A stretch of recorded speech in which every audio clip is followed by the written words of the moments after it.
kweli anasema, alors ma prière pour chacun de nous, maombi yangu kwa kila mmoja wenu c'est qu'il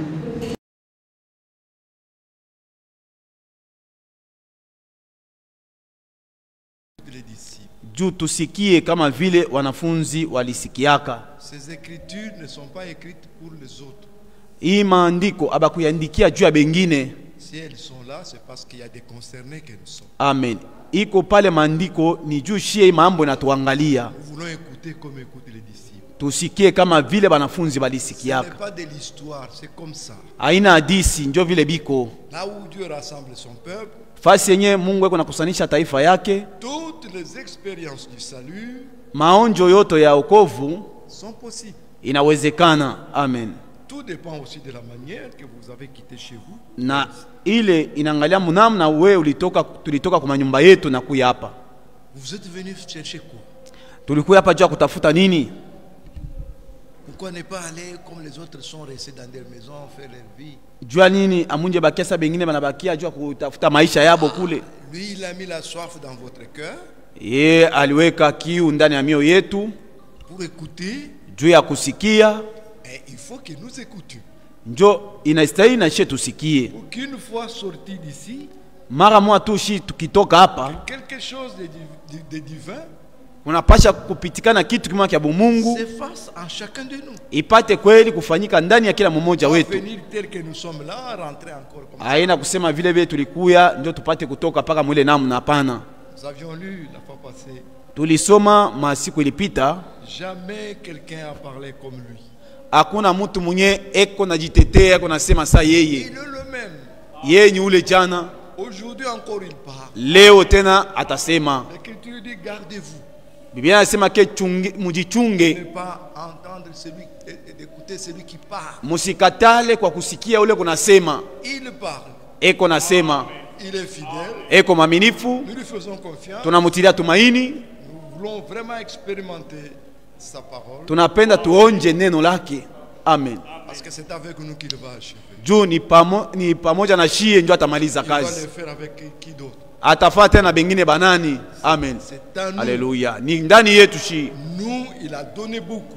Kwetu alitupatia bya mingi Et beaucoup aussi, on va nous demander. na gisi tulipata bya mingi batatulomba na shi bya mingi.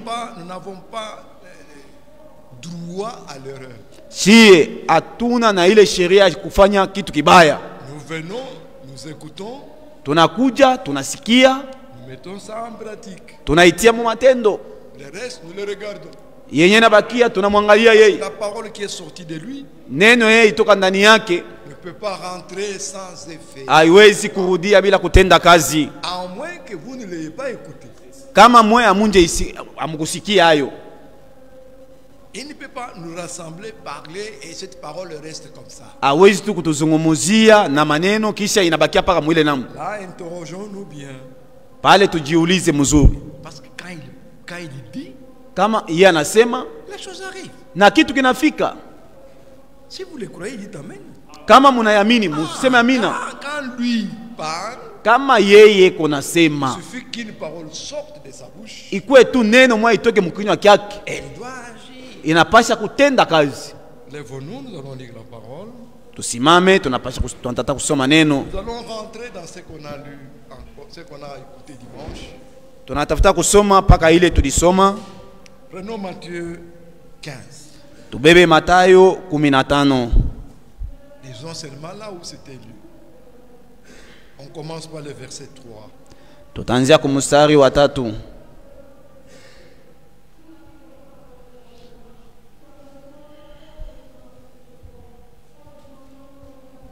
Permettez que je puisse commencer avec ça à partir du premier verset. Tuanzie kumstari wa kwanza. Vous allez comprendre pourquoi. Alors des pharisiens et des scribes vinrent de Jérusalem auprès de Jésus et dirent: Bafarisayo na basadukayo banakuja kwa Bwana juu ya kumuuliza. Écoutez la question. Musikie swali yenyewe. Pourquoi tes disciples transgressent-ils la tradition des anciens? Juu ya nini wanafunzi wako beko naharibisha desturi ya wazee? car ils ne se lavent pas les mains quand ils prennent leur repas. Juu abanawe mai wakati bo beko natumia chakula. Le Seigneur leur répondit. Bwana akajibia. Et vous, Na mweye nabo. pourquoi transgressez-vous le commandement de Dieu au profit de votre tradition? Juu ya nini muko naribisha amri ya Bwana juu ya faida ya mambo yenu ya kiasili? Car Dieu a dit, honore ton père et ta mère. Kwa kuwa Mungu alisema heshimia baba yako na mama yako. Celui qui maudira son père ou sa mère sera puni de mort. Amen. Ule mwenyewe atalaani baba yake na mama yake anastahili kupigwa kwa lufu. Mais vous, Lakini mwei, vous dites, Mungu nasema, voyez ici, Dieu dit, hapa Mungu anasema, mais il y en a aussi d'autres qui disent. na kuko batu bengine nabo banasemaka. Mais vous, vous dites, Lakini mwei Mungu nasema, celui qui dira à son père ou à sa mère, ule atambia baba yake ubi ambie mama yake kusema, ce dont j'aurais pu t'assister est une offrande à Dieu, hii zawadi nilitafuta kweli kukusaidia, iko ni sadaka kwa Mungu, n'est pas tenu d'honorer son père ou sa mère. pale haina kuheshimia baba yake wala mama yake. Regardez le verset 6. Mwangalie sasa kumstari wa 6. Vous annulez ainsi la parole de Dieu Muko na katala neno la Mungu au profit de votre tradition. juu ya mambo ya kiasili yenu. Que Dieu ajoute des bénédictions à cette Mungu apate kuongeza mibaraka kwa hiyo usomi ya neno. ensemble, recommandons-nous à Dieu. Pamoja tupate kujiweka kwa mikono ya Bwana. Bien-aimé Père Céleste, sois loué, sois exalté. Reçois toute notre gratitude ce soir pour ces privilèges que nous avons de venir en ta présence bénie pour écouter ta sainte, pure et précieuse parole. Merci pour cette écriture d'introduction. Nous voulons écouter ce que toi tu dis et ne pas écouter ce que les autres disent ou pensent. Mais nous voulons seulement écouter ta parole. Selon qu'il est écrit, venez écouter et vos âmes seront bénies. Nous nous abandonnons entre tes mains, Seigneur. Rends-nous encore attentifs ce soir. Parle à chaque cœur. Seigneur, passe par le bon. Agis. Que du début jusqu'à la fin, ce soit toi qui conduis chaque chose à la gloire de ton nom. Bénis, Seigneur, ton serviteur qui parlera. Accorde-lui des paroles. Circoncis sa langue, circoncis son cœur. Que seul toi tu peines sa bouche et que tu parles à nos cœurs. Ô Dieu de toute grâce, bénis tous ceux qui sont en ligne et qui suivent ces services. Que du début jusqu'à la fin, et eux et nous, et ceux qui viendront par la suite écouter, nous soyons bénis par toi. Commence et termine avec nous, pour ta gloire, au nom de Jésus. Amen. On s'assoit. Unaweza kuikala. Juste un petit cantique. Un petit. Oh, prends mon âme. 267, collection de cantiques. Oh, prends mon âme, prends-la, Seigneur, et que ta flamme brille à mon cœur. Que tout mon être vibre pour toi. Sois seulement maître, ô divin oiseau, c'est des vies et des paix d'amour. Toi j'ai crié la nuit, le jour, oh attends ma plainte. Sois mon soutien, car même ma crainte, toi mon Seigneur, ô soutien. c'est de vie et d'épée d'amour. Vers toi je crie la nuit, les jours. Dans ma plainte, sois mon soutien. Calme ma crainte, toi mon seul bien. Du mal perfide, oh garde-moi bien, sois mon guide, chef de ma foi. Quand la nuit parle, tout à mes yeux, sois mon étoile, prière des cieux, source de vie et d'épée d'amour. Oh Père, toi je crie la nuit, les jours.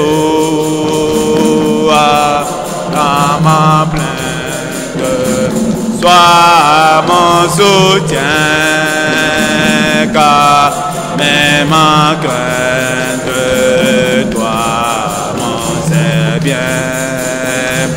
Voici l'aurore d'un jour nouveau, c'est doré des beau. Jésus après, c'est pourquoi j'ai mis les volontés il va venir sur ces sources de vie et d'épée d'amour. Avec toi je crie et la nuit, les jours. Oh, à ma plainte, sois mon soutien. Calme ma crainte, toi mon seul bien.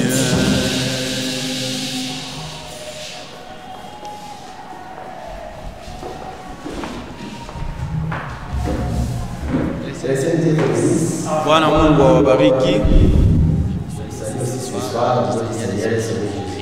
Ninawasalimia na mie magharibi kwa jina la Bwana Yesu Kristo.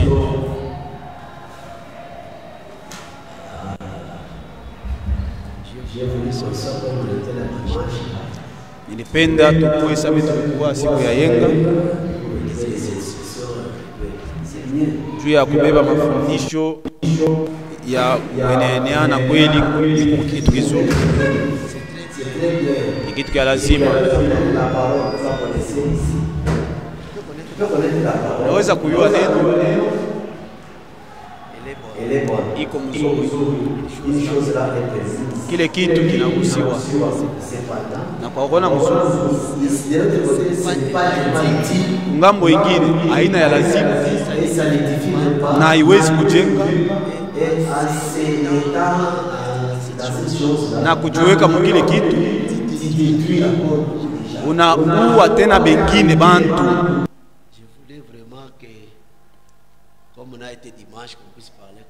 Nilipenda kama vitu tulikuwa siku ya yenga tuiseme mwi namna.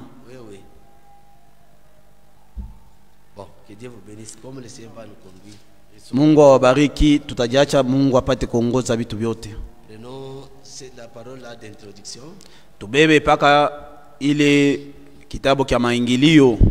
Alors des pharisiens et des scribes vinrent de Jérusalem auprès de Jésus. Sasa ba farisayo na bakribe bakakuja ku Jerusalema kumbele ya Yesu. Et dit, na bakasema, pourquoi tes disciples juu ya nini banafunzi bako transgressent-ils la tradition des anciens? Beko na vunja mambo ya batu ya bazee. Bisela oui. Desturi. Desturi. Desturi. car ils ne se lavent pas les mains quand ils prennent leur repas. Juu wakati beko nakula chakula yabo, Ils ne se lavent pas les mains. abanawe maji wakati beko nakula chakula. C'est comme si il n'y a pas d'hygiène. Il n'y a pas d'hygiène. Abana busafi, Papa, il mange. banabeba beko nakula bila kunawa maji. Nous, Meshi baze nous avait dit, balituambiaka avant de manger, il faut se laver les mains. mbele ya kutumia chakula unastahili kweli kusukula mikono.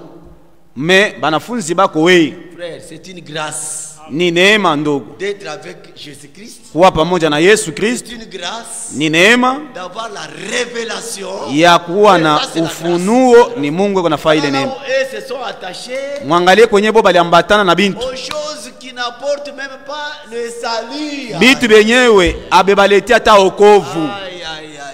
Alors, moral. Non. kubachamusha tu kwa bule. Si nous lisons ça jusqu'à la fin, Kama tunaisoma hapa tina kumwisho, bon, alors, tuendelee. Jésus aussi voyance, ce n'est pas la première fois. Haina mara ya kwanza, Ce n'est pas encore la première fois. haina mara ya kwanza yabu, hapana. L'autre jour, Siku nyingine tena Jésus, avec ses disciples, Yesu na banafunzi qui avaient tellement faim, balikuwa baishapata njaa sana, Jésus aussi faisait des choses na Yesu aliweza kufanya mambo pour provoquer les autres, juu ya kwenda kuchokoza bengine afin qu'ils sachent que bapate. ils sont restés, frères, il faut remercier ces cas d'accord la révélation. Amen. Ndugu, inastahili kweli kumshukuru Mungu kama anakupatia ufunuo. Nous allons rentrer ici. Tutarudilia hapa, Matthieu chapitre 12, Matthieu 12, tuende ku Mathayo 12 verset 1er. mstari wa kwanza. En ce temps-là, Mwile wakati ile Jésus traversa Yesu alikuwa champ de blé alikuwa napita mushamba un ya jour mindi de sabbat. Jésus faisait des choses musiku qui ya Sabato provoquer les autres. Ici, les choses ont juu ya changé. kuchokoza bengine, juu mambo ilikuwa shabadilika. Ses disciples Banafunzi qui avaient faim balikuwa na njaa, se mirent à arracher des épis banaanza kukata ile mamiti ya et à manger. na kuanza kula ya Les mahindi. pharisiens voyant cela, Bafarisayo wakati baliona ile, toujours, voilà, et sont là, lui dit, bakamwambia, voici tes disciples sasa angalia banafunzi bako font ce qui n'est pas permis de faire pendant le sabbat. beko nafanya kile kitu akikuruhusiwa mu wakati ya Sabato. Mais Jésus leur répondit, Yesu akabajibia, n'avez-vous pas lu mwe amukusomaka ce que fit David? kenye David alifanyaka? Est-ce que, je pose la question, Jésus avait étudié? Yesu kweli namiuliza, eske alisomaka masomo? Est-ce qu'il avait étudié? Yesu aliingiaka ku masomo kani? À quelle école? Ni darasani kani aliingiaka? Mais il connaissait toutes les Écritures. Yeye anajua maandiko yote. Ah là. Jésus aussi leur retourne quelque chose. Yesu akabarudishia Mais swali. Jésus leur répondit, Yesu akabajibia, n'avez-vous pas lu mwe ce amukusomaka que fit David kenye kilifanya David lorsqu'il eut faim? wakati alisikiaka njaa? Lui Yeye et ceux qui étaient avec lui. na bote walikuwa pamoja na yeye. Jésus aussi avec ceux qui étaient avec lui ces jours-là. Yesu na yeye na baki benye alikuwa nabo, C'est bien.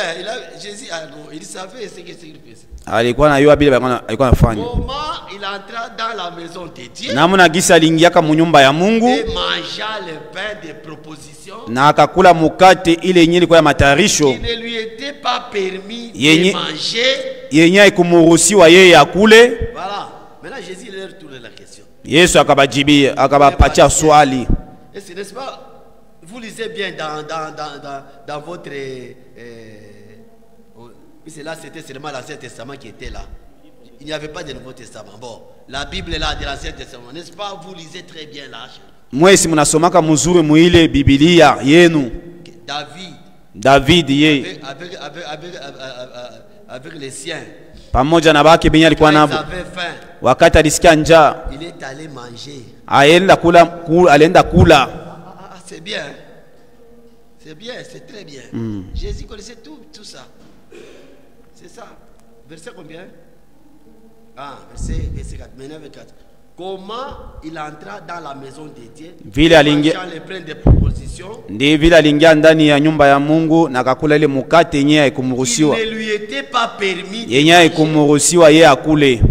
non plus Na hapana kwa hii qu'à ceux qui étaient avec lui na bale benye alikuwa nabo na bo. et qui étaient réservés aux sacrificateurs Na ile seuls. mukate ilichungiwa tu ni bamakuhani bo benyewe. Il ajoute encore. Akaongeza tena. Où Fasi gani? n'avez-vous pas lu dans la loi que Fasi gani nyemwe mulisomaka mu sheria les inasema jours de sabbat, musiku ya sabato les sacrificateurs, bakuhani bakuu ils faisaient quoi? Les jours de sabbat, mwile siku ya sabato les sacrificateurs faisaient comment? bakuhani walianza kufanya nini? Violent le sabbat Balianza kuharabisha dans sabato le temple ndani ya hekalu sans s'en rendre. bila bo kuona kusema bamaifanya kosa. Comment violer la loi Namna gani kukosea sheria sans s'en rendre coupable? bila we kujua kusema unafaa kibaya. Et Dieu vous bénisse. Mungu awabariki. Ah, suivez très bien. Mufate mzuri. Il est écrit dans l'Ancien Testament. Iliandikiwa mu mapatano ya zamani. Si un fils mâle, Kama mtoto mwanaume vient de naître, anazaliwa il sera circoncis 40e jour. 8e batamutahiri siku ya Il ngapi? sera circoncis 40e jour. 8e jour. 8e, hein? Ouais. Ah, ça, c'est aussi la loi. Na hilo ni sheria. C'est la loi à respecter, non? Ni sheria inastahili kweli kuheshimiwa. Ce sont les sacrificateurs qui vont faire ça, n'est-ce pas? Ni bakuhani ndio wanapaswa kufanya vile. Maintenant, le 8e jour, Sasa musiku ya munane comme les jours de sabbat, où tout le monde doit être inerte, sans bouger, sans passer. gisi siku ya sabato ilikuwa ni siku yenye hakuna mtu atatenka. Jésus connaissait très bien tout ça. Yesu alijua vile vitu bien. Tombe le jour de sabbat. Sasa Sacrificateur. ile siku ya munane inakuwa kuangukia musiku ya sabato. Mon enfant selon la loi. Sasa mtoto yangu selon sheria Le 7e jour ou le 9e jour. hawezi kutahiriwa siku ya saba wala ya kenda Le 8e jour. paka siku ya munane, paka siku ya munane. Paulo lui dit, akasema moi Paul, il se vante là. mie Paulo akaanza kujitetea gisi yeko circoncis le 40e jour. 8e jour alitahiriwa musiku ya munane. Donc il était dans les normes. Ilikuwa njoo mu mustari ya mambo. D'être circoncis le 8e jour, donc il était dans la loi. Akaanza kujitapa vile juu ilikuwa ni ndani ya sheria. Là j'ai dit vos sacrificateurs là. Sasa bale bakuhani benu moya musome Il viole le sabbat. Beko kweli navunja sabato bila bo kuona kusema keba nafanya kibaya. La loi contre la loi. Sheria yule ya sheria ingine. Unaona vile Mungu yuko mzuri. Jésus donc donne des matières. Yesu yuko naleta kweli mafundisho. Ça sont les choses charnelles. Hivi ni vitu vya kimwili. Sans se rendre coupable. Yenye bila kujiweka mtu anaanguka. Kwa kuona mzuri. Je vous l'ai dit. Ninawaambia. Il y a ici. Hapa kuko quelque chose kuko kitu kimoja de plus grand kiko kikubwa sana que le temple. Inapita hekalu. Et ne connaissez pas, frère, il faut avoir la grâce. Ndugu. Il faut connaître le tout. Ici, il parlait aux pharisiens. Hapa yuko nasema na wafarisayo. Il y a ici hapa kuko quelque chose kitu kimoja plus grand que le temple. kiko kikubwa kupita ile hekalu. Si vous saviez kama mungejua ce que signifie yenyewe inasemewa je prends plaisir à la miséricorde, ninafurahia kweli kusamea et non sacrifice, bila sadaka, vous n'aurez pas à condamner des innocences. Hamuwezi kweli kuhukumu aba batu abana na maneno. Pour les pharisiens, juu ya bafarisayo ils sont coupables. bo banaanguka. Mais pour Jésus-Christ, juu ya Yesu Kristo ils sont innocents. yeye ana na mambo. Qui a raison? Nani mwenye eko na raison? Et les hommes vivent violés. Bo banavunja. Mais Jésus dit, si vous avez bien compris, kama mjelewa mzuri, Bwana eko nangaikia kweli kusamehe. Maintenant regardez ici. Sasa muangalie hapa. Rentrons dans notre Jean 15 là. Et Matthieu 15. Turudie ku Mathayo yetu 15. Verset 2. Mstari wa pili. Pourquoi tes disciples juu ya nini wanafunzi bako transgressent-ils la tradition des anciens? Beko navunja maagizo ya bazee kwa kuwa ils ne savent pas, ils ne se lavent pas les mains quand ils prennent leur repas. abajue kusema banapasha kuna mai wakati beko nakula chakula yabo. Il a répondu. Akabajibia. Et vous? Na nyie. Et vous? Mweye sasa. Pourquoi transgressez-vous? Jua nini muko navunja na mweye? Le commandement de Dieu. Maamri za Mungu. Au profit. Kwa faida de votre tradition. Ya maagizo yenu était dans la tradition. Bo balikuwa mu mazoezo yao. Transgressant le commandement de Dieu. Na beko navunja kweli maamri za Mungu. Car Dieu a dit. Kwa kuwa Mungu alisema. Voilà. Verset 4. Mstari wa 4. Mungu alisema. Maintenant verset 5. Verset 5. Mais vous dites. Mwe munasema. Tu vois comment là où ça ne marche pas. Unaona fasi yenyewe abitembe pamoja. Mais vous-même là, mwe benyewe. Dieu dit ça, vous dites aussi. Mungu anasema hivi, mwe mnajisemea hivi. Dieu a dit. Mungu alisema. Mais vous dites. Na mwe mnasema. Verset 6. Mstari wa 6. Vous annulez ainsi la parole de Dieu. Muko navunja neno la Mungu. Au profit de votre tradition. Juu ya faida ya madesturi yenu. Hypocrite. Banafiki. Isaya a bien prophétisé sur vous. Alitabiri muzuri juu yenu. Quand il dit, wakati alisema, ce peuple, hii taifa hii beko tunanitukuza kwa kinywa, lakini mioyo yao iko mbali na mie. Isikuwe vile na shi, hapana. Amen. Wakati Bwana anasema, eko naangalia ndani ya mioyo, eko nasoma, eko tofauti na shie bote. Wakati uko kumbele yake, eko naingia ndani ya mawazo yako, na eko na yeye kuna waza vile vyote. Kama ye anatamka tu maneno ni paka kumwisho. Yesu anajua mzuri, anatujua mzuri. Regardez dans ce... Bon, nous allons rentrer. Regardez. C'est Luc 5. Hein? C'est dans Luc 5. Regardez dans Luc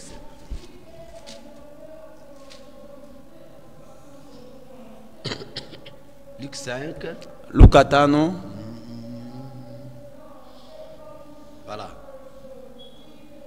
Verset... Bon, commençons par verset 17. Tuanzie kwa mstari wa 17. Un jour. Siku moja. C'était un jour très particulier. Ilikuwa siku moja kipekee. Un jour. Siku moja. Jésus a enseigné. Yesu alianza kufundisha. Écoutez, des pharisiens.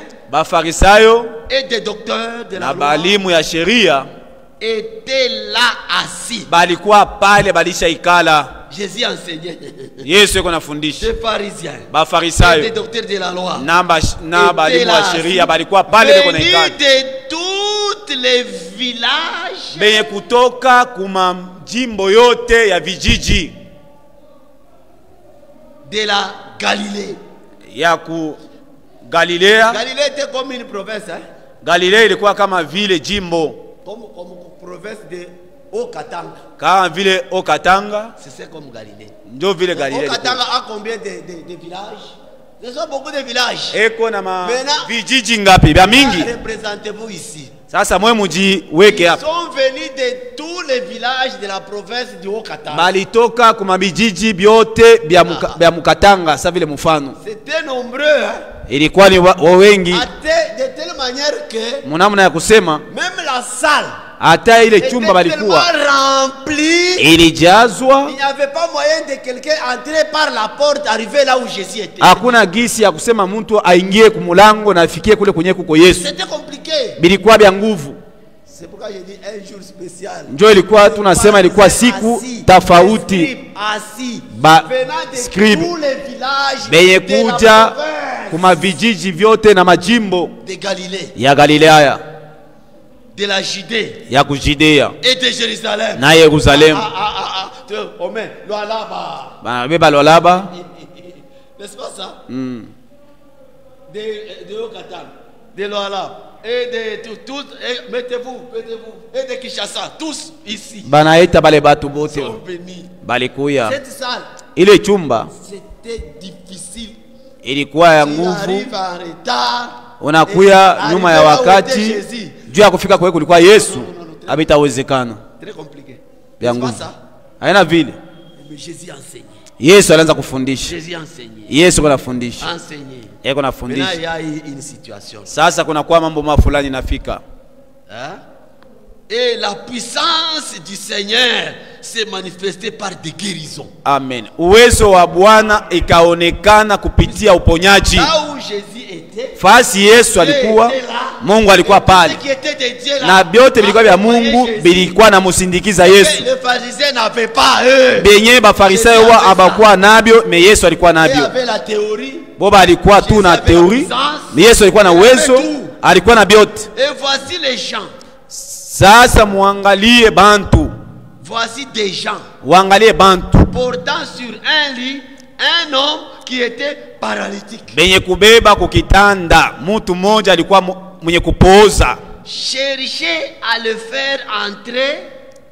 Balikuwa natafuta gisi ya kumuingiza. Et à le placer sous ses regards. Ya kumuweka kwa matazamo ya Yesu. Il n'y avait pas moyen. Hakukuwa gisi. Maintenant il y avait d'autres gens là. Kulikuwa batu bengine Qui avaient leur si c'est ami ou frère un paralytique. Balikuwa na mtu mmoja ashapooza. Il fallait aller avec ces paralytiques. Ilistahili baende na ule mtu akupooza Devant Jésus-Christ. mbele ya Yesu Kristo. Maintenant regarde les gens qui sont venus de toutes parts. Sasa waangalie batu balitoka kwa majimbo mbalimbali na vijiji. Vous avez suivi hein? Munafata. Ils sont venus les pharisiens les scribes ont rempli, il n'y avait pas moyen d'accéder là où était Jésus. Bafarisayo na baskribe balijaza pa ile fasi ya kukwata gisi yabo kifukuzio. C'est là où il y a Jésus. Ni fasi palikuwa Yesu ndio peko uponyaji. C'est là où il y a Jésus qui a la guérison. Fasi yenye kuko Yesu ndio kwa uponyaji. C'est là où il y a Jésus qui a tout. Fasi palikuwa Yesu ndio kwa vyote. Ulikuwa wokovu, il y a le pardon, ulikuwa msamaha, ulikuwa buzima, ulikuwa vyote na uponyaji. Vous savez verset combien? 18 hein? Et voici les gens qui portaient, cherchaient, entraient, ok. 19. Maintenant 19. Comme ils ne savaient par où l'introduire. Gisi abakujua fasi kane banaweza kumuingizia. À cause de quoi? Kwa ajili ya nini? The fool. Vous êtes ici. À cause de quoi? The fool. Maintenant, je pose la petite question. Cette foule était composée de qui? Des pharisiens. Hein? La foule était composée de qui? Des pharisiens. Des pharisiens. Des scribes. C'est ce qui est dit là. Ndio vile Les binasi. gens qui connaissent bien la loi. Bantu benye banajua mzuri sheria. Bien la loi. Banajua sheria. Sans la révélation. Bila ufunuo. Aïe. Maintenant, ok. Ils ont fait comment? Comme il n'y avait pas moyen, hein? Ils montèrent sur le toit. Bakapanda yulu ya malata. C'est ça? Et ils le descendirent par une ouverture. Bakatosha lilata muwe bakamushusha pa ile fasi. Avec son lit. Na kitanda kyake. Au milieu de l'assemblée. Katikati ya makutano. Devant Jésus. Mbele ya Yesu. Frère, en tout cas, soyez, quittez ici. Entrons là où Jésus était. Tuingie mbele kule kwenye Yesu alikuwa. Représentons-nous ça. Tujitazamishe mbele pale. Tout ça. Bafarisayo na bengine balikuwa pale umati. Jésus donnait des matières. Yesu alianza kuleta kweli mafundisho. Bien la loi. Ils savaient Boba alijua masheria. Alijua masheria. Il la connaissait très bien. Alijua na Ancien Testament yote alijua mzuri. Mais une chose, ils ont vu seulement on l'a ouvert là-bas. Balifungula tu lilata moya. Un spectacle qui en tout cas là tu ne peux pas dormir. Tu vas dormir comment? Fasi yenye utalala namna gani? On descend. Banashusha kweli ule wa kupoza, ule mgonjwa. Bakamshusha paka pale palikuwa Yesu. Jésus a vu. Yesu aliona niveau de la foi. Hali yabo ya imani ses amis. Na bale barafiki yake. La Bible est tellement bonne. Biblia iko mzuri sana. Frère, ndugu, si tu m'aimes, kama unanipenda, même si j'ai un peu de foi, par ta foi là, kama niko tana ka imani kaloko, kupitia imani yako unaweza kweli kunitetea na Mungu anajibia. Amen. Amen. Verset 19. Hein? Voilà. Maintenant verset 20. Voyant leur foi. Yesu kuona ile imani yabo. L'homme de Dieu dit la foi de ses amis. Ile imani ya marafiki yake. Jésus voyant la foi de ses amis. Yesu wakati aliona kweli imani ya bale marafiki yake. C'est ça. Jésus dit. Yesu akasema, homme, watu, Ça, Jésus l'a fait très bien, sciemment, très bien. Hapa Yesu alifanya vizuri tu juu bengine. Il savait ce qu'il faisait. Alikuwa anajua kile kunafanya. Donner une leçon ici. Juu ya kuleta fundisho lingine kwa fasi fulani. Voyant kuonaka leur foi, imani yao, Jésus dit, Yesu akasema, watu, tes péchés te sont pardonnés. Zambi yako we imesamehewa. Ça ile c'est plus que même être guéri physiquement. Inapita meme kuponeshwa kwa kimwili. Ile ni uzima wa nafsi. Ile napita. Je peux être guéri aujourd'hui. Mimi naweza kuponya leo. Malaria, demain le lendemain encore. Kesho na kesho kutwa tena unaanguka. Pale tena manasema tena anaanguka. Me hapa ni uponyaji wa nafsi. Il a commencé par la chose la plus essentielle. Alianza na kitu kimoja kia lazima sana, kia lazima sana. Maintenant, sasa quand il disait ça, wakati alianza kusema vile, les autres bengine sasa bali ile mankundi non. Cet homme ne peut pas faire ce qu'il fait là. Huyu mtu hawezi kufanya kile kile anafanya hapa. Nous avons les écritures. Sisi tuko na maandiko. Oui. Ndio. Nous avons les écritures. Tuko na maandiko. Qui dit, inasema c'est Dieu seul. Ni Mungu peke. Pardonne les péchés. Eko na samehe dhambi. Qui est celui-ci? Huyu ni nani?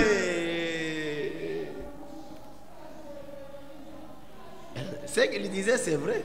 Ile balianza kusema ni kweli. C'est les pharisiens c'est yenye bafarisayo balianza kusema ni kweli. Voilà. Verset 21. Musaba 21. Les scribes, bascribes, les pharisiens, bafarisayo se mirent à raisonner. Banaanza kuwaza et à dire, na kusema, qui est celui-ci? Huyu ni nani yeye? Qui profère de blasphème. Eko na tosha kweli mazarau kumatukano. Frère, vous êtes ici? Mko hapa? Quand il disait ça, wakati banaanza kusema hivi, ils étaient les deux pieds dans l'Ancien Testament. Balikuwa na mikulu yabo mbili mu mapatano ya zamani. C'est seulement Dieu. Ni paka Mungu seul peke yake qui pardonne mwenye kusamehe péché. Zambi.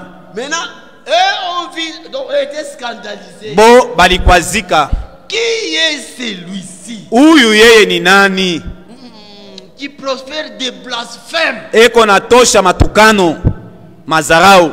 Écoutez. Musikie. Selon le blasphème de Jésus. Kufatana na bo Yesu vile alikuwa kusema. Qui peut pardonner les péchés? Nani ule anaweza kusamehe dhambi? Si ce n'est qui? Kama haina tu paka nani? Mungu yeye. Dieu. Mungu seul. Yeye peke yake. Ah, c'est clair hein? Iko wazi. C'est pourquoi c'était jour spécial. Il fallait que quelque chose qui se passe. Ndio ilikuwa siku moja mzuri sana. Pour qu'il sache que juu apate kutambua kusema hapa hapana. Le Jéhovah de l'Ancien Testament là. Ule Yehova wakati ya zamani alianza kusamehe dhambi. Akajifanyia mwili. Ni mie Yesu. Oui, frère. Ndiyo ndugu. Amen. Me balizuizwa. Juu ya kumtambua balizuizwa. Chie tupokele kweli kutembelewa. Nous avons suivi avec vous dimanche. Tulifata na mwe siku ya yenga. Jésus osait, il se révèle. Yesu kubengine anajifunua, kubengine anajificha. Amen. Est-ce que frère, je ne sais pas si vous banduku sijue kama mwe Mungu natambua imambo hii. Les scribes. Bascribe bo. Bafarisayo. Banaanza kweli kuwaza. Huyu ni nani?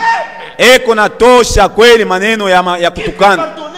Nani mwenye anaweza kusamehe dhambi? Kama haina tu Mungu ye mwenye peke yake. Voilà, pour eux Jésus a blasphémé. Wabo bo Yesu ni kusema nazarau. Maintenant Jésus voulait les montrer que sasa Yesu alipenda kubaonesha je suis celui Yesu yeye njo que vous connaissez, ule mwenye mnajua qui pardonne les péchés. Mwenye kusamehe dhambi. Je suis celui que vous connaissez qui pardonne les péchés. Mwenye njo mnajua ule mwenye mnamjua yuko nasamehe dhambi. Que Dieu vous bénisse. Mungu atubariki. Ça c'était très bien, très bien. Ile ilikuwa mzuri sana. Verset 22. Mstari wa 12. Jésus connaissant leur pensée. C'est ce que je voulais là où je voulais. Yesu mkutazama mawazo yao. Quand nous sommes là, même si tu es là, hata uko pale uko vile unaikala kimya. en train de lire la pensée de chacun. Bwana eko nasoma mawazo ya kila mmoja wetu. Anajua vyote. C'est ce que vous dites, hein? Ndio munasema. Je vais vous prouver. Waweza kunionyesha. Connaissant leurs pensées, mwenye kujua mawazo yao et leur dit, akabeba neno na kusema. Quelle pensée?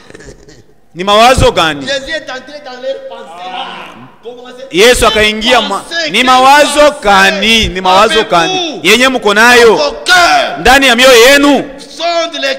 Yeye eko nachunguza manafsi, eko naingia ndani ya manafsi. Kumbele yake wewe hauwezi kufichama. Unaweza kufichama kumbele ya bantu, lakini kumbele ya Mungu hautafichama. Asema ngalaba. Akabambia. Akabapatia sasa matiba. Sasa kitu kani kiko rahisi kwa kusema. Tes péchés te sont pardonnés. Zambi yako inasamehewa. Ou de dire, gisi ya kusema tena, prends ton lit, beba kitanda kyako, lève-toi, simama et marche. Na wewe utembee. Frère, ça c'est un examen que Jésus a donné. Ile ilikuwa ni matibabu yenye Bwana alileta. Qu'est-ce qui est facile de dire? Kenye kiko rahisi kwa kusema. Celui-ci il est infirme. Huyu eko kilema. Il ne marche pas. Asitembe yake. Maintenant tu es devant les gens. Uko kumbele ya bantu. Tu commences à lui dire, unamwambia ule mtu, tes péchés te sont pardonnés. Zambi yako inasamehewa. Les pharisiens, les scribes qui connaissaient bien la loi, Bafarisayo na bakribe banajua sheria, banaanza kusema sema na kuanza kuwaza. Je vous donne un examen. Ninamipatia kweli mashindano. Mujibi. Kenye kiukia rahisi sana kusema.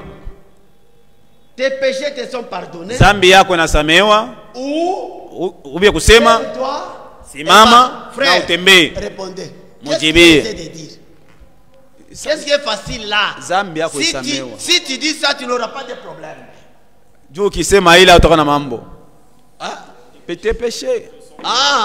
C'est tes péchés te sont pardonnés, ouais, n'est-ce pas? Ouais. Puisque quand tu dis les péchés sont pardonnés, moi je ne vois pas. Comment là je mi sione kwenye zambi yako kwenye natoka inasamehewa. Lakini kumwambia huyu asema we simama na utembee. Lève-toi. Simama. Prends ton lit. Beba kitanda kyako na utembee. Là il faut qu'on voie. Ile il faut baone matukio ile masemo. Il faut qu'on voie. Banapasha kuona. Tes péchés te sont pardonnés. Zambi yako inasamehewa. Les péchés donc ce n'est pas même visible comme ça. Na zambi yenye abayonaki hata kumacho hivi juu mwambie. Bwana aisha samehe, aisha samehe. Lakini kubeba kitanda. Lève-toi. Usimame. Prends ton lit. Beba kitanda kyako na utembee. Pale macho iko naona. Macho inapasha kweli iangalie ile masemo inatimilika au hapana. Il a dit ça. Pale alisema vile. Maintenant là c'est maintenant il dit alors. Isha. Oh. Kwa kuona mzuri. Afin que vous sachiez. Juu mpate kweli kutambua. Puisque vous avez dit que mwe mulisema c'est Dieu seul. Ni Mungu paka yepeki. Pardonne les péchés. Eko na samehe zambi. Maintenant je vais vous amener quelqu'un. Frère, les pharisiens ne pouvaient pas être devant Jésus et rentrer comme ça sans quelque chose. Amen. Bandu. Ba farisayo abanje kuwa vile kumbele ya Mungu na barudie paka vile. Vile inje wezekana. Vile hapana. Il fallait qu'il sache. Ilistahili batambue. Juu mpate kweli kutambua. Le fils de l'homme. Mwana wa mtu. Sur la terre. Hapa chini ya dunia. C'est Dieu seul qui est aussi qui pardonne. Boba alisema ni paka Mungu yeye mwenyewe ndio anasamehe. Lakini mwana wa mtu. Eko hapa chini ya dunia. Eko na uwezo ya kusamehe dhambi. Haleluya. Je te l'ordonne. Ninakuruhusu. Mettez-vous en tête. Mweke mkichwa. Tous les pharisiens. Bafarisayo. De tous les villages. Na batu bote ba muvijiji. Na ba scribe. On a cité des provinces ici. Tulitamka majimbo. Jérusalem, ville, province. Balisema muji fulani. Ça, ville, province. Donc tu prends les Haut-Katanga, les Lualaba, les Munabeba Kinshasa, Lualaba, Katanga biote. Tu vois? Munaona? Ça devait être combien déjà? Ilikuwa batu ngapi? C'était difficile d'accéder là où Jésus. Ilikuwa nguvu sana kufika fasi yenye Yesu eko. Et pourquoi Afin qu'il sache que c'est moi. Juu apate kutambua kusema ni mie. Ni mie ule Yehova wa zamani, njo mie huyu. Ni mie. Je te l'ordonne. Ninakuruhusu. Dit-il. Anasema au paralytique. Anamwambia ule wa kupooza, lève-toi. Simama. Prends ton lit. Beba kitanda kyako. Et va dans ta maison. Na wende nyumbani mwako. Amen. Il était venu. Alikuya transporter. Mwenye kubebwa. Mais c'est lui-même là. Ni yule yeye mwenyewe. Transporter son lit. Anabeba sasa kitanda kyake yeye mwenyewe sasa. Là. Pale. Là. Pale. Les pharisiens avec leur quoi? Sheria. Leur Torah et tout ça. Ba farisayo na ile mabitabu byabo ya masheria bile. Inabapitia yule. Il est écrit. Lakini iliandikwa ni Mungu yeye mwenyewe ndio anasamehe. Iliandikwa sur la terre, sur la terre. Hapa pa bulongo mwana wa mtu mupate kutambua hapa pa bulongo mwana wa mtu eko na uwezo ya kusamehe dhambi.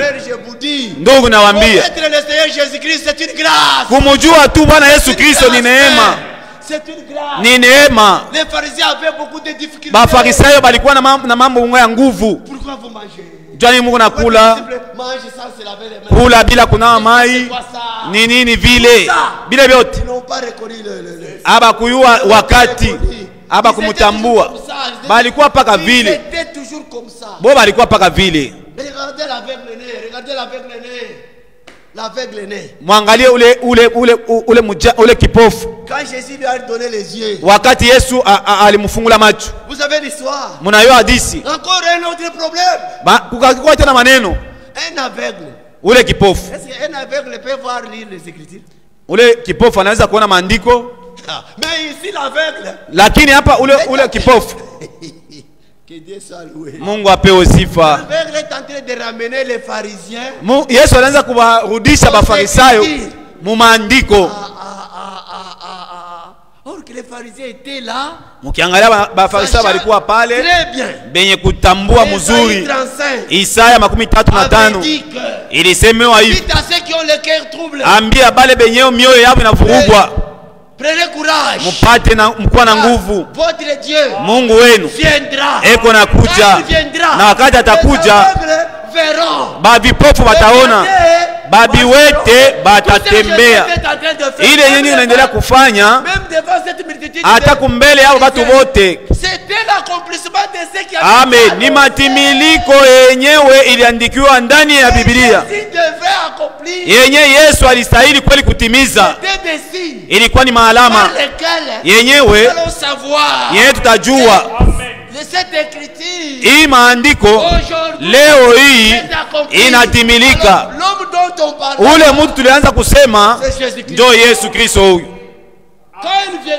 Wakati takuya, vipofu bataona, viwete batatembea, biote bile. Yeye kuna samehe na inasamehewa. Le paralytique qui a été pardonné. Aina tu paka ule wa kupooza alikuwa pale ndio anasamehewa. Même Marie. Na Maria, la sœur de Lazare. Ndugu yake dada yake Lazare. C'était Marie qui était quand Simon le pharisien avait invité Jésus. Vous connaissez l'histoire? Wakati Simoni alika Yesu Kristo kwake. Ils ont invité Jésus pour s'en moquer. Bali mwalika juu ya kumdharauisha. Mais Dieu. Lakini Mungu. Non. Hapana. Fallait encore une leçon. Inastahili kukuwe tena fundisho. Il vous invite. Anakuita pour se moquer. Bana alika tu juu ya kudharau. Mais dans ce moquerie là, dans cette moquerie là. Muile zarau ile. Dieu donne une leçon. Mungu analeta fundisho. Une femme là. Anagusa mwanamke mmoja fasi fulani mwenye mtenda dhambi. Anakuya mkulia wakujua kusema zambi yangu mazambi yangu bwingi moya tu. C'est seulement Jésus-Christ. Ni paka Yesu Kristo. Jésus est là. Gisi Yesu eko hapa. Gisi Yesu eko hapa. Elle est allée. Alienda mbele ya Yesu. Akaanza kulia. Akaanza kulia. Sasa moyo we kuvunjika. Inavunjika. Yesu anaona. Anaangalia ndani ya ule mwanamke. Wakati mtu anaingia vile, mie nasamehe. Hapa mimi nasamehe. Anamwambia Simoni, Simon. Simon le regarde. Simon anaangalia. Cet homme n'est pas. Huyu mtu huyu Il est un homme de Dieu. ana mtu wa Mungu huyu. Savoir. Angejua. Angetambua.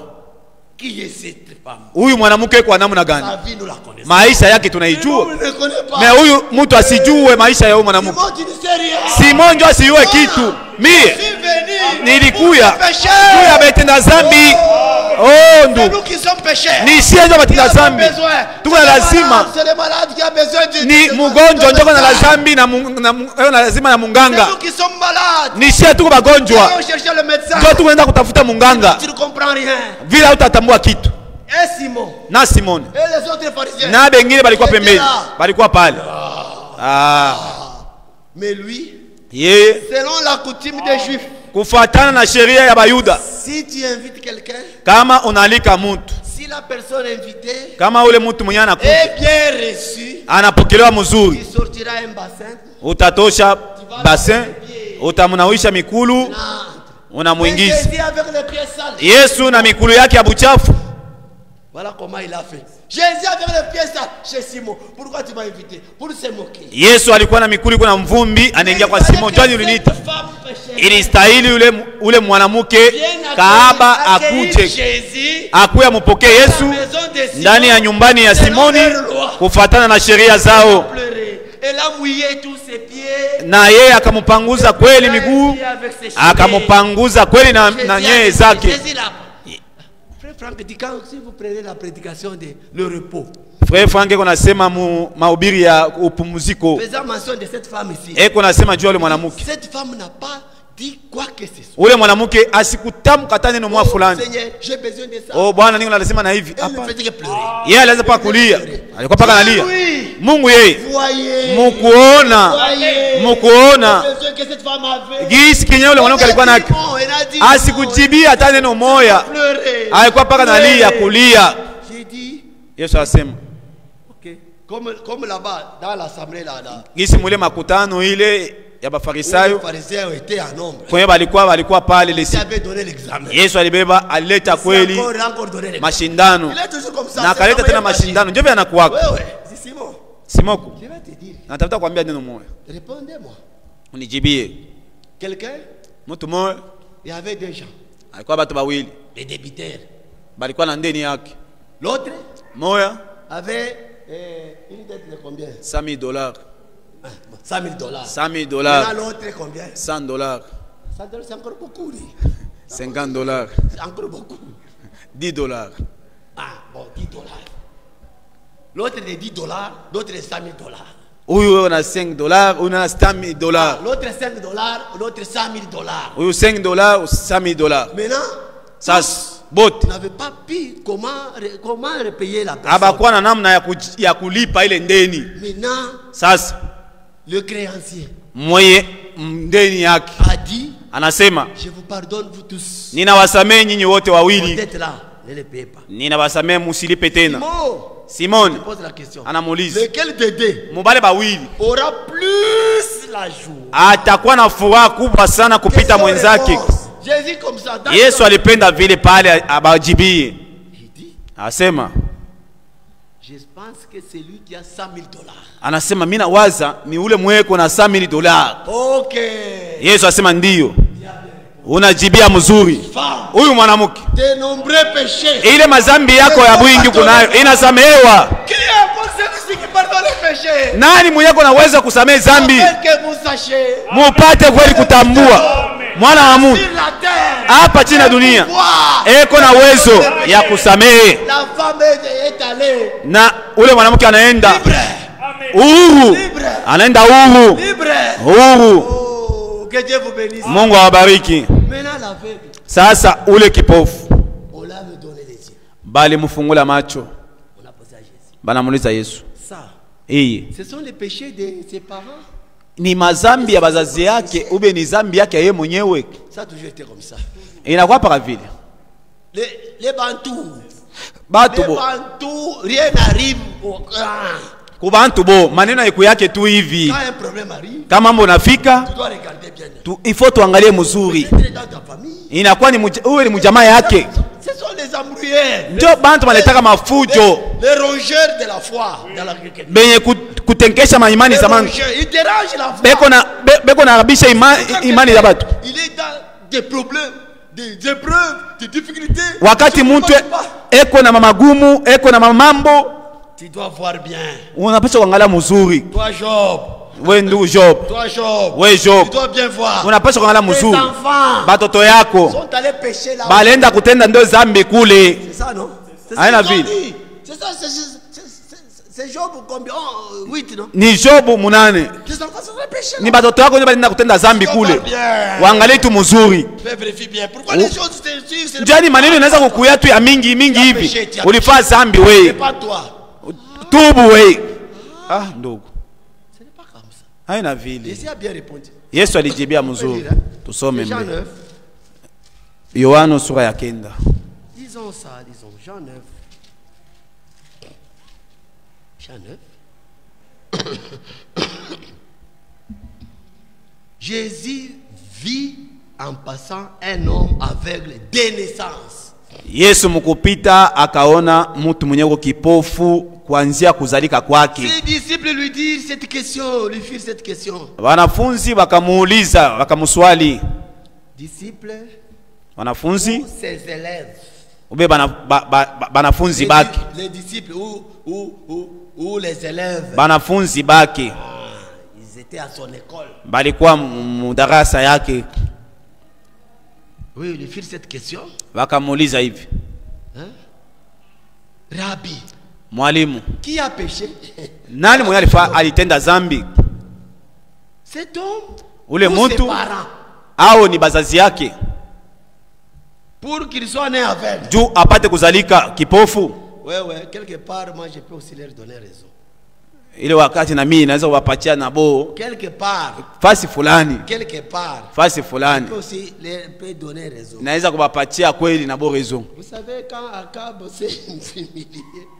Mnayo wakati Akaba alijishushaka. On a lu avec vous ici. Si tulisoma na moyo hapa. Quand Akab s'est humilié. Wakati Akaba alijishusha. Tu t'es vendu toi. Wewe ulijiuzisha. Akab n'a pas regardé. Toi Eli, tu ne sais pas que moi je suis roi. Ye asikumwambia Elia kusema wewe hauwezi niko mfalme mimi. Ni kweli. Il s'est humilié. Alijishusha. Alibeba saki gunia, anavala. Et puis il a commencé à marcher lentement. Anaanza kutembea mpole. Kuumia. Mwana anangalia neno lake. Anamuita Elia. Kuya. Huyo mtu huyu anajishusha sasa. Hivi sasa. Ce qu'on a proposé de lui. Ile yenyewe nilisema juu yake.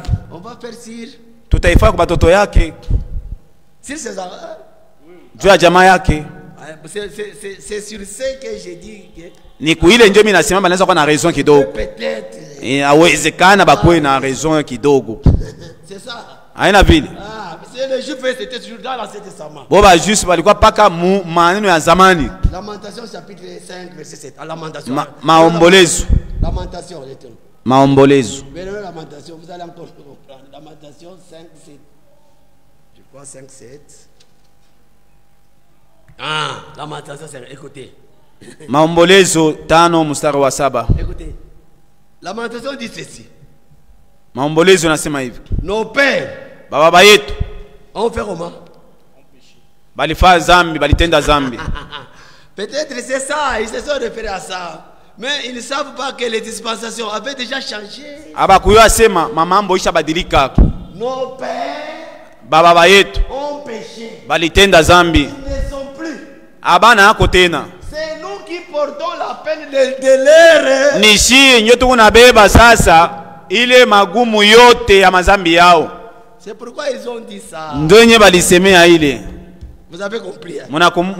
Munaelewa sasa. Mais ils ne savent pas que abakujua kusema il y a quoi? Quelle critique qui est entrée en jeu? Ézéchiel 18 est entré en jeu. Abakutambua kusema Ezekiel 18 inaingia mukazi. Ézéchiel 18 a annulé ça. Ezekiel 18 ilivunja hii mambo. Ézéchiel 18 a annulé ça. Ilivunja hii mambo. Disons. Tuisome. Vous connaissez ça. Munajua. Mais même si vous connaissez, nous avons toujours les mêmes choses. Hata munajua tunapaswa kusoma mpaka ile mabitu yote. Puisque Les enfants n'ont pas péché. Batoto bo bakutenda zambi. Ce sont les parents qui avaient péché. Ni bazazi yabo ndio balifanya. Mais là, la peine de leur péché là. Sasa ile mateso ile mazambi yabo Tomber sur les enfants. inaangukia kwa batoto. Les enfants de ces enfants. Batoto na batoto ya batoto yabo. Dieu lui-même avait dit. Mungu yeye mwenyewe alisema, je punirai l'iniquité des pères. Nitapiga kweli bubaya wa baba yenu Sur les enfants et les enfants jusqu'à la 4e génération. Paka mukizazi kia ine. Ils avaient qu'à quelque part raison de poser cette question. Fasi ingine balikuwa na ile raison ya kujibia. Dispensation déjà changé. Lakini mataa ya mabadiliko ya maneno ilikuwa ishafika. Batoto baba kufa zambi. Oh, laana. Ce sont nos parents qui avaient ni bazazi yetu ndio balifa zambi. C'est pourquoi. Njoo kwa maana. Les enfants commencent à monologuer dans Tompola, c'est quoi en français? C'est lamentaire. Les enfants commencent à s'adresser la main. Banaanza kujililia avec des proverbes. Na mafumbo. Ézéchiel 18. Ezekiel 10. Baba yetu on mangeait balikula des raisins verts. Balikula maraisin ya mubichi. Et on mangeait des raisins verts. Bo balikula mambegu ya mubichi. Mais ce sont les dents des enfants qui en ont été agacées. Sasa inakuwa njo mameno ya batoto njo inaingia kweli buchachu. Est-ce que ça peut se faire? Inaweza kuwezekana. Wewe unakula vitu ya buchachu. Sasa wewe unakula njo mimi naanza kusikia buchachu. Wakati wanaanza kusema vile, Mungu akasikia. Mungu anasikia. Amen. Na wakati anasikia, analeta jibu. Amen. Musikie kile kinye Mungu alisema. Ezekiel 18. La parole de l'Éternel. Neno la milele. Me fit adresser en ces mots. Ikamufikia muhimisemo. Pourquoi? Juu ya nini? Dites-vous. Mbeko nasema. Ces proverbes. Hii mafumbo. Dans les pays d'Israël. Mumuji ya Israeli yote mzima. Quel est ce proverbe? Ni fumbo gani? Les pères. Bababa yetu. Les pères, c'est pas mingi. Bababa. Kila mtu na bababa, chacun avec ses pères. Kila mtu na bababake. Les pères. Bababa. On mangeait des raisins verts. Balikula ile mambegu ya mubichi. Et les dents des enfants. Sasa meno ya batoto en ont été inakuwa sasa agacé na buchachu. C'est-à-dire ni kusema les pères ont péché. Bababa balifanya zambi. Bo bana yako inakuwa sisi tunaanza kubeba mabuzaifu yabo mapigo yabo. Hapana. Juu ya nini hii fumbo? Juu ya nini hii fumbo? Ndani ya muji ya Israeli. Ni ndani ya muji wa Israeli. We Mungu lisema nitapiga mabubaya wa bababa kwa batoto paka mukizazi kia ine. Ni we Mungu ndio lisema. Sasa batoto banaanza kweli kupigwa. Banaanza kubachanganisha sasa kuile fumbo yabo. Mungu alisikia. Ana vile.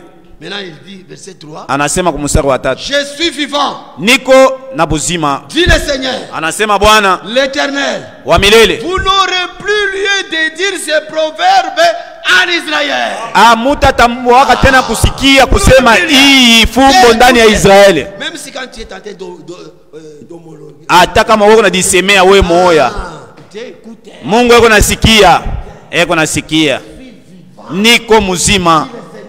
Anasema Bwana. Hamutakuwa tena na kuabule paifasi kusema tena hii fumbo mu Israeli. Mambo inabadilika. Mstari wa 4. Sasa mwangalie. Manafsi yote iko yangu. Nafsi ya mtoto na nafsi ya baba. Moja kwa mwingine yote ni yangu. Amen. L'âme qui pêche, nafsi yenye kutenda zambi, c'est celle qui iyo ndio yenye itakufa. Amen.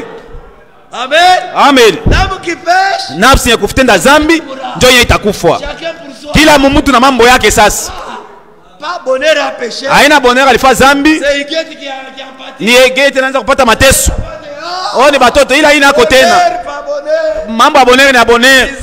Igeti épargné. Igeti naye banamuchungia mambo yake.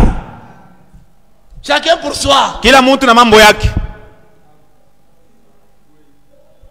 Que Dieu vous bénisse. Mungu awabariki.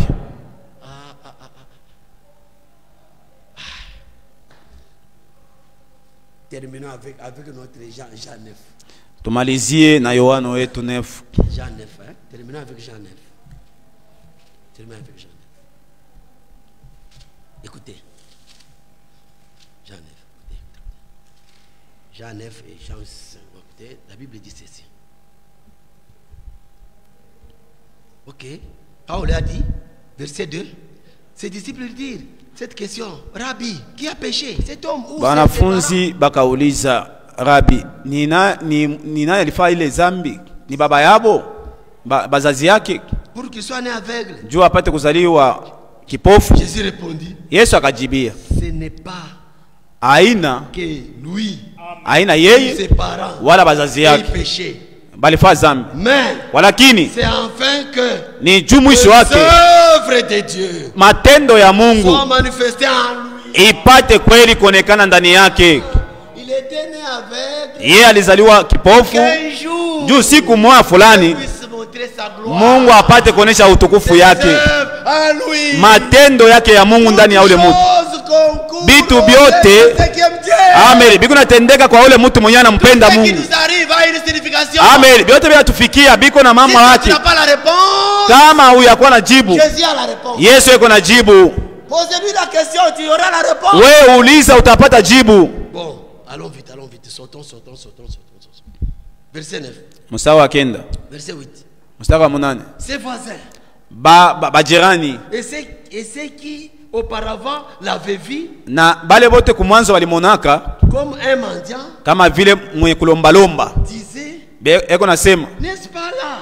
Aina pale. Qui se tenait assis. Kwa ule mwanzo kuikalaka pale. Et qui mendiait. Eko na lombalomba. Les uns disaient. Bamwa wanaanza kusema. C'est lui. Njo yeye. Les autres disaient. Bengine banasema. Non, lui là c'était. Hapana, aina ule. Lui c'était un aveugle. Ule ni alikuwa kipofu. Unajua nini? Quand Jésus l'avait donné les yeux. Wakati Yesu alimfungula macho. Maintenant les voisins disaient. Sasa bajirani banaanza kusema. N'est-ce pas celui qui s'était là pour. Aina ule mwana alikuwa nakalaka pale kuna lomba. Les autres non, c'est bengine anasema aina yeye. Là c'était un aveugle, c'est lui voit. Mais ule alikuwa kipofu huyo kunaona.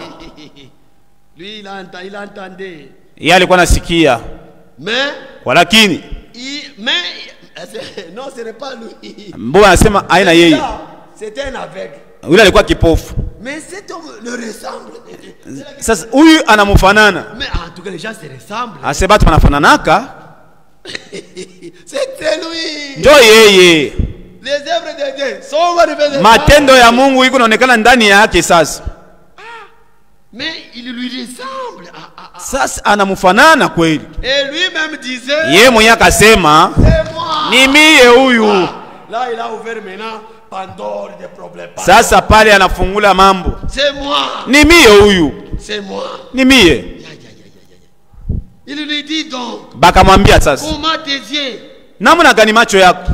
Ont-ils été ouverts? Ilifunguliwa namna gani? Il répondit. Akabajibia. L'homme. Muntu. Qu'on appelle. Ole anaitwa Yesu. Moi je peux dire. Mimi naweza kusema. Ule mtu wanaita Yesu. Accompli. Alitimiza. Ezekiel Esaïe 35. Sur moi. Juu yangu mimi. C'est ça non? Ndio vile.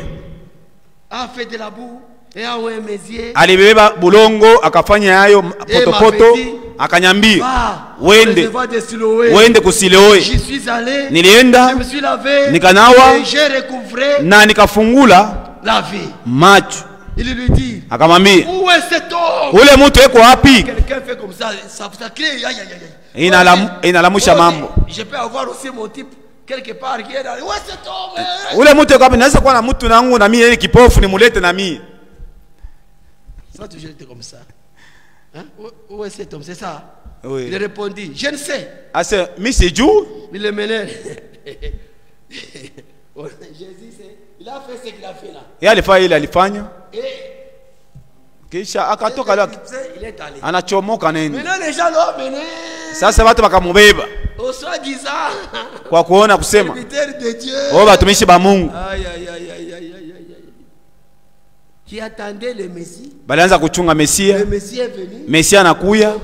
Lakini abamutambue sa vile Mesia. C'est chez ça là que tu amènes cet homme là. Ni bale bantu ndio bakamuleta ule mtu. C'est grave. Ile ilikuwa ni mambo ya nguvu sana. Bon, elle ne savait pas. Baba kujua. Mais Dieu savait. Ye Mungu alijua. Ils amenèrent vers les pharisiens. C'est lui qui avait été avec. Bakambeba kwa Bafarisayo ule mwana alikuwa kipofu. C'était encore un jour de sabbat. Ilikuwa tena ni siku ya Sabato. Jésus. Un jour de sabbat. Ilikuwa tena siku ya Sabato. Yenye Yesu alifanya ile bulongo akamfungula na macho. Aussi lui demander. Bafarisayo bakamuuliza. Comment? Namna gani? Il avait recouvré la vie. Namna gani yeye alifungula macho? Il leur dit. Wakamwambia. Il a appliqué de la boue sur mes yeux. Yeye alipakala tu ni bulongo kwa macho yangu nikanawa mai. Et je vois. Na nikaona lwangu. Sur quoi quelques-uns des pharisiens dirent. Kuba moya Bafarisayo bakaanza kusema. Cet homme. Ule muntu. Frère, est-ce que vous suivez? Le problème des pharisiens. Aujourd'hui, on nous a introduit les pharisiens avec Jésus. Nous partons avec les Balituingizia maneno ya Bafarisayo na basadukayo. Pour que vous puissiez voir Ndio mpate kuona la grâce neema que Dieu avait accordée yenye Mungu alitupatia à d'autres. Kubengine. Bien comprendre les Na kutambua ile mabintu. N'est-ce pas, on a vu dimanche. Si tuliona siku ya yenga. À eux. Kubangine. Parabole. Mais à vous. Mafumbo. Kwenu bamamisha wazi. Cet homme ne vient pas de Dieu. Ule mtu asitoke kwa Mungu. Car kwa kuwa il n'observe pas les sabbats. Yeye asichunguze Sabato. N'est-ce pas, on a commencé là. Cet homme, en tout cas, il ne vient pas de Dieu. Asitoke kwa Mungu. D'autres disent. Bengine banasema. Comment un pécheur namna gani peut-il faire de tels miracles? Mutenda zambi apate kufanya hii maajabu ya hivi. Ça marche. Inatembea mzuri. On a vu, on n'a pas touché à Jean 7:46. Mimi siagusa hata Yohana 7:16. Regarde. C'est verset combien? 17, hein? 16.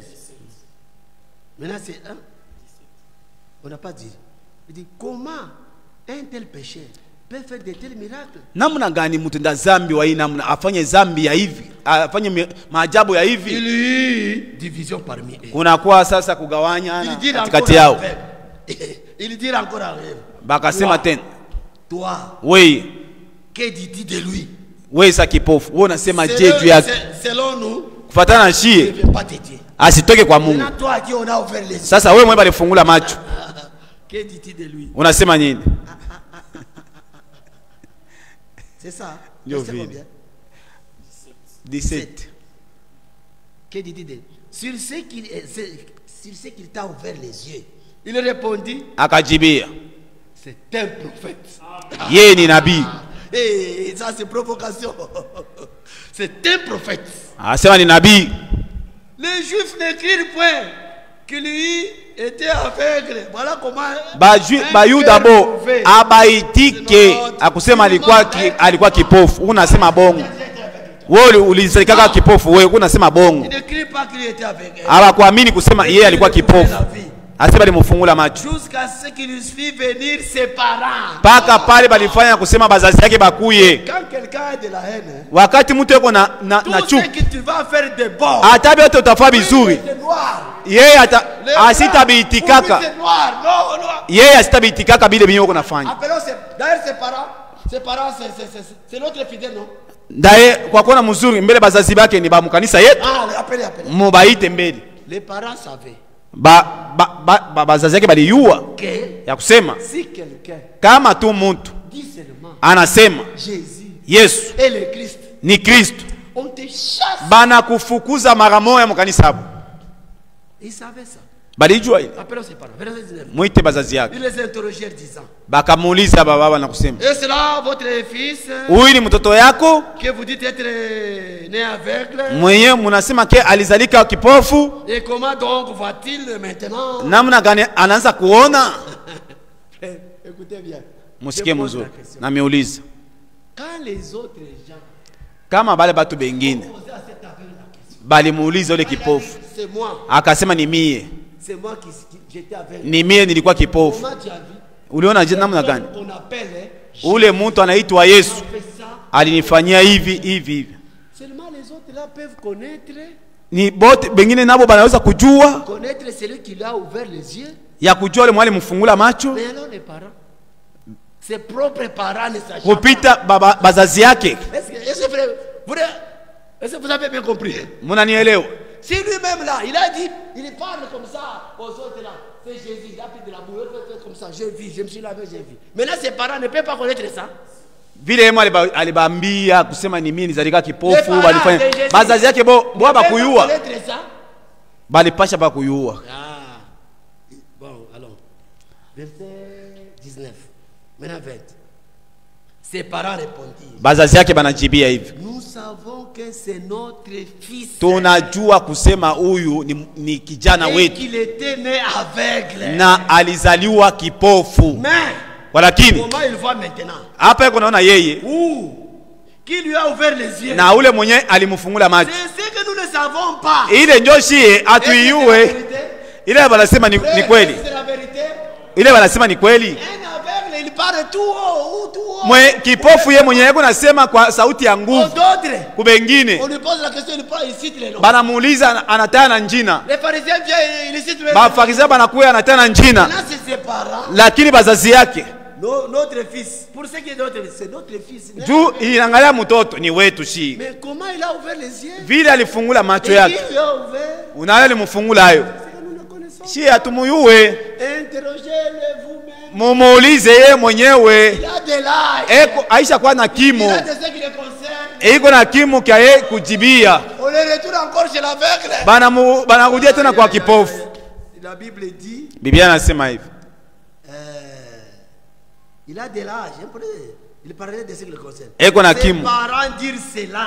Bazazi yake banasema vile. Parce qu'il craignait les Juifs. Balianza kuogopa Bayuda. Car les Juifs étaient déjà convenus que si quelqu'un Bayuda balisikilizana kusema kama muntu reconnaissait Jésus pour le Christ, banamutambua Yesu kama Kristo, il serait inscrit de synagogue.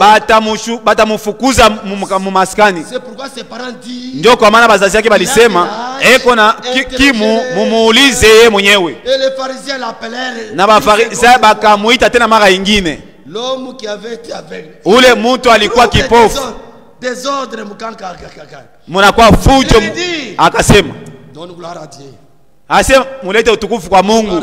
Mulete utukufu kwa Mungu. Nous savons. Tunajua. Que cet homme ule mtu est un pécheur. Ni mtenda dhambi, wewe leta tu utukufu kwa Mungu. Il répond. Akajibia. S'il est un pécheur. Kama yuko mtenda dhambi.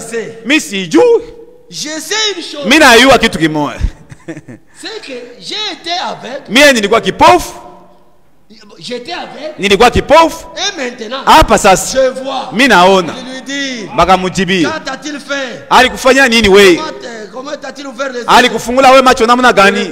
Akajibia. Je vous l'ai déjà dit. Nilishamiambia. Et vous voulez et vous n'écoutez pas. Moya musikie. Pourquoi? Jua nini? Vous l'entendre encore. Munapenda tena mumusikie. Balianza mpaka kuleta fujo. Voulez-vous aussi devenir saint? Na mwe munapenda sasa mkuwe banafunzi bake. Bapata sasa kisilani. Ils ont fait comment? Balifanya kumutukana. Ils ont fait comment? Bana mutukana.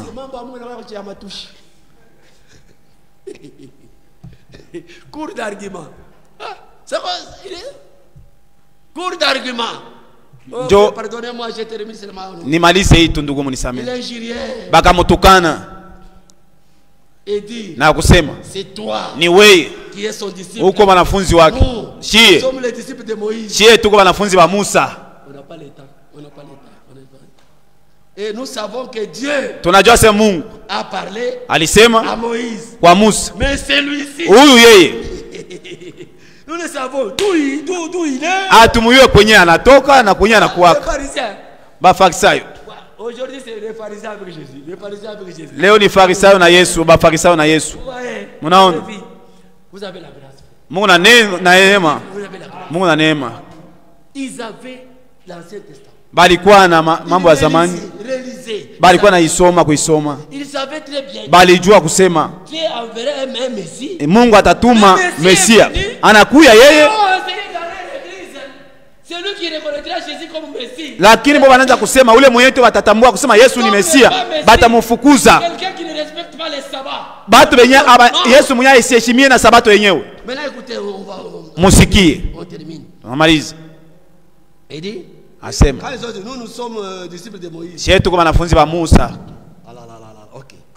Nous savons que tunajua kusema Dieu Mungu a parlé à Moïse. Alisema na Musa. Mais celui-ci, huyu yeye nous ne savons d'où il est. Atujue kule kwenye Cet homme kwenye ule mtu akabajibia. Il est étonnant. Iko ya kuchangaisha sana. Vous sachez d'où il est. Ya kujua kwenye anatoka. Na kwa kuona mzuri. Je suis Esaïe 35. Mie niko Isaya 35.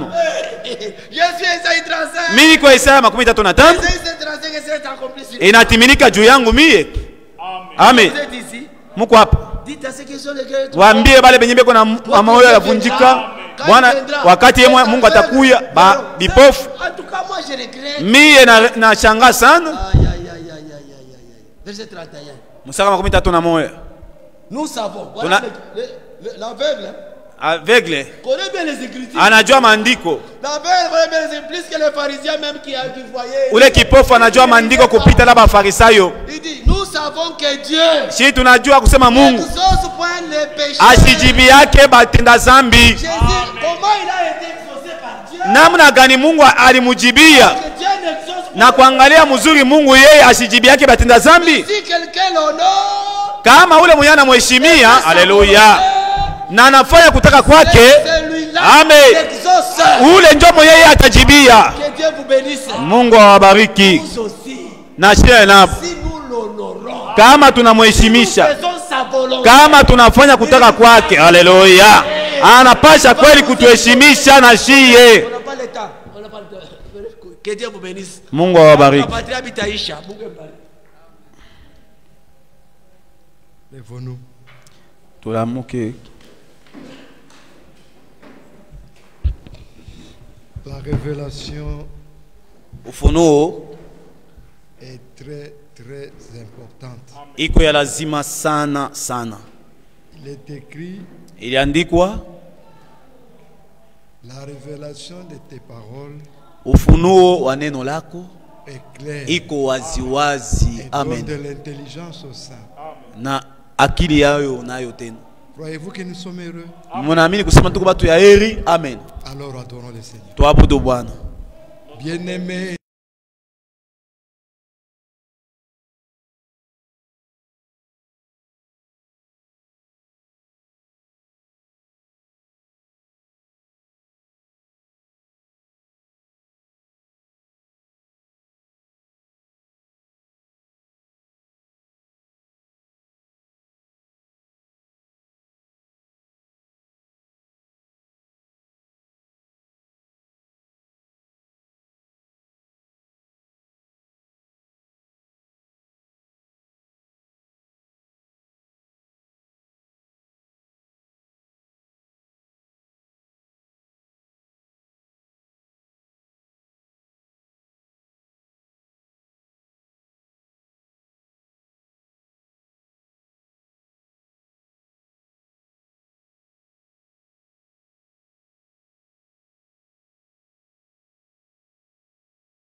de Bilia, ndugu Jean-Pierre Mosala kubilia, frère Michel Kayembe de Chikapa, ndugu Michel Kayembe Chigapa, Timothée Nimi qui est à Fungurume, ndugu Timothée mwenye yuko kufungurume, frère Eder Chijika Kolwezi, ndugu Eder Kijika wa Kolezi, frère Timothée Likibi en France, ndugu Timothée wa France, frère Ngongo de Belgique, ndugu Ngongo wa Belgique, frère Marcel de Côte d'Ivoire, ndugu Marcel wa Côte d'Ivoire, frère Kala de Côte d'Ivoire, ndugu Kala wa Côte d'Ivoire, frère Parfait de Dolizy au Congo Brazza, ndugu Parfait wa Kudolizi Congo Brazza, et frère Didier Ngoma, vous saluez tous au nom du Seigneur Jésus. na ndugu Didier Ngoma, bote wanatusalimia mjina la Bwana Yesu.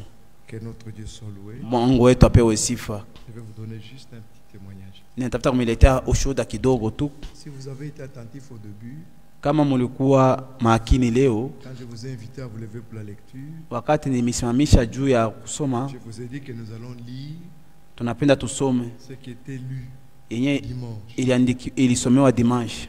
Pendant que je lisais Wakati nilikuwa na Matthieu 15 là, wakati nilikuwa nasoma Mathayo pour 15, moi j'étais sur Matthieu 13. mimi nilikuwa nasema Mathayo C'est 13. Matthieu 13 qui a été lu, non? Ni Mathayo 13 njo yenye ilisoma. Psaume 78, Matthieu 13. Mathayo là, 13 njo ilisomewa. mais regardez comment Dieu conduit des choses. Wangalie vile Mungu anaongoza mambo. Cette écriture, moi je ne l'avais pas. Je voulais bien lire l'autre que nous avions lu. Hii écriture sikuwa nayo, nilikuwa ndo na ile yenye Vous tulisoma. voyez comment la conduite du Seigneur est. Ona vile uongozi wa Mungu na kwako. Regardez l'heure qu'il fait. Mwangalie saa hii, Que Dieu soit loué. Mungu apewe sifa. Nous aimons ce que Dieu fait. Tunapenda kile kenye Mungu kunafanya. N'avez-vous pas été béni? Amubarikiwe. C'était ça qu'il voulait que vous entendiez aujourd'hui. Njoo ile yenye Mungu alipenda musikie leo. Que son nom soit loué. Jina lake isifiwe. Allons tous dans la paix.